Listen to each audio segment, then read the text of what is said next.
Me now from Jerusalem is Israeli journalist Caroline Glick, senior contributing editor for the Jewish News Syndicate. Thank you. Just one video after another revealing the nightmare that continues in Israel. What are you hearing, Caroline, about the ground assault and the offensive from Israel in Gaza? Well, it's expected imminently. Prime Minister Netanyahu just formed a national emergency government with one of the heads of the opposition, former defense minister, his former defense minister, and political opponent, Benny Gantz. And they've formed a new decision-making structure for the management of the war. They're starting immediately. I think that they're going to be sworn in at the Knesset tonight. At any rate, so I would assume that right after the government is sworn in, the invasion of Gaza will be imminent.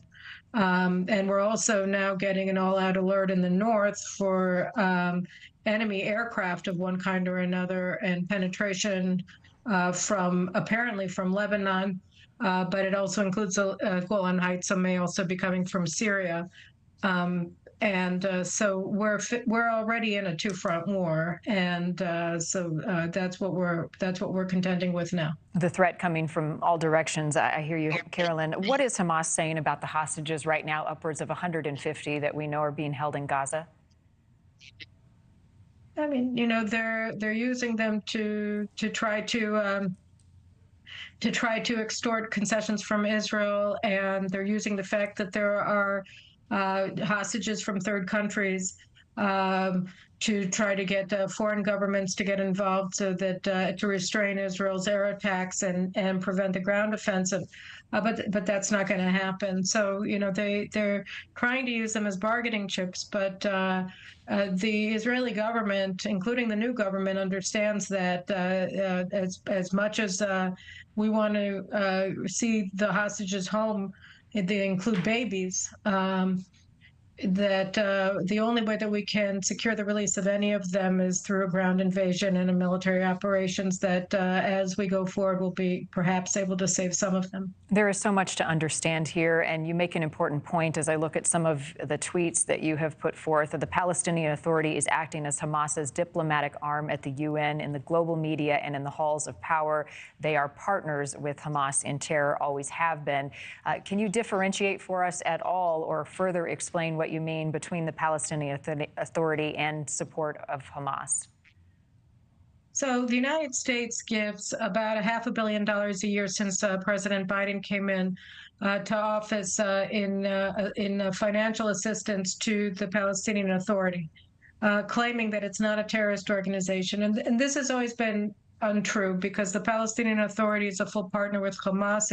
Its own people carry out terrorist attacks against Israel. They glorify terrorists. They pay them. They pay their families. Anybody imprisoned in an Israeli prison for terrorist offenses gets paid, and the more Jews he kills, the more he gets paid. So that's the Palestinian Authority. The U.S. passed under the Trump administration the Taylor Force Act to block the U.S. from financing the Palestinian Authority so long as it continued to finance terrorism, but the Biden administration ignored it. And so the distinction has always been an optical illusion. It's never been real. The PLO, has been cooperating with Hamas in its terrorist operations since 1994. And today what we see very clearly is that the Palestinian UN ambassador is accusing Israel of genocide and blaming it for the slaughter of Jews in southern Israel by Hamas on Saturday. And they're calling for Israel to be brought up on war crimes for responding to these acts of genocide against its citizens. So I think that everybody should be very clear that supporting the Palestinian Authority, supporting Palestinian statehood, such as it is at this point, means supporting genocide against the Jews. This was a moment of clarity for many people in Israel also, who had continued to operate under the delusion that it's possible to reach some sort of an agreement on coexistence between the Jewish state and jihadist enemies who exist in order to annihilate us.